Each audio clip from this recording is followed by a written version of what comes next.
السلام علیکم ناظرین، امید کرتی ہوں آپ خیریت سے ہوں گے۔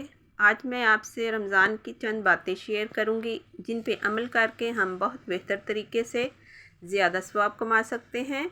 فجر سے ظہر تک کی روٹین بنا لیجئے۔ نماز سے پہلے نماز کی اچھے سے تیاری کریں۔ تازہ وضو کیجئے اور قرآن پاک، دعاؤں والے کارڈز یا کتاب نماز پڑھتے ہوئے اپنے پاس رکھیں۔ ایک بیگ یا فائل بنا لیجئے، اس میں دعاؤں کے کارڈز رکھ لیں۔ قرآن سپارے سے پڑھیں۔ اس دن جو سپارہ پڑھنا ہے وہ اس میں رکھ لیں۔ جب نماز پڑھنے لگیں تو فائل کو یا بیگ کو پاس رکھ لیں۔ فجر کی نماز میں پڑھی جانے والی مسنون صورتیں یاد کر لیں۔ مثال کے طور پہ سورۃ کاف، سورۃ مومنون، سورۃ فلق، سورۃ الناس، سورۃ زلزلہ اور سورۃ الکافرون، سورۃ اخلاص۔ یاد رکھیے فجر کا وقت بہت مختصر ہوتا ہے۔ سب سے پہلے نماز فجر ادا کریں۔ برتن دھونے نہ لگ جائیں، وہ بعد میں بھی ہو سکتے ہیں۔ ناظرین، فرض نماز میں لمبا قیام، رکوع اور سجدے کرنے کی کوشش کریں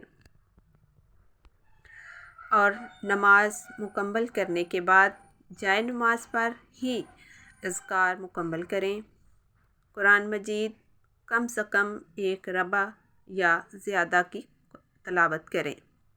حفاظت کی دعائیں مانگیں۔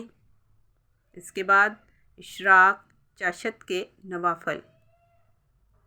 ناظرین اکرام، 2 یا 4 نفل سورج نکلنے کے بعد پڑھیں۔ یہ نفل 2 سے 8 کی تعداد تک پڑھنا نبی صلی اللہ علیہ وآلہ وسلم سے ثابت ہے۔ اس کے بعد کچن کا رہ جانے والا کام مکمل کریں۔ افطاری کی کچھ تیاری کر لیں اور دوسرے ضروری کام نپٹا لیں۔ کچھ دیر آرام کریں اور اس کے بعد پھر عبادت کریں۔ امید کرتی ہوں آپ کو یہ باتیں اچھی لگی ہوں گی۔ ان پہ عمل کر کے ہم اپنے رمضان میں بہتر طریقے سے عبادت کر سکتے ہیں۔ اللہ تعالیٰ تمام مسلمانوں کی تمام مشکلات دور فرمائے، خاص طور پر فلسطین کے مسلمانوں کی تمام مشکلات دور فرمائے، انہیں فتح اور آزادی نصیب فرمائے۔ رمضان میں خصوصی دعاؤں میں فلسطین بہن بھائیوں کو نہیں بھولنا، وہ ہمارے جسم کا حصہ ہیں۔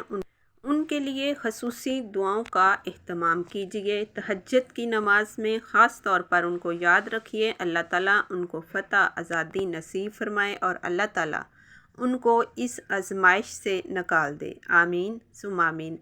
رمضان المبارک میں میرے لیے بھی دعا کیجیے گا۔ تب تک کے لیے اللہ حافظ۔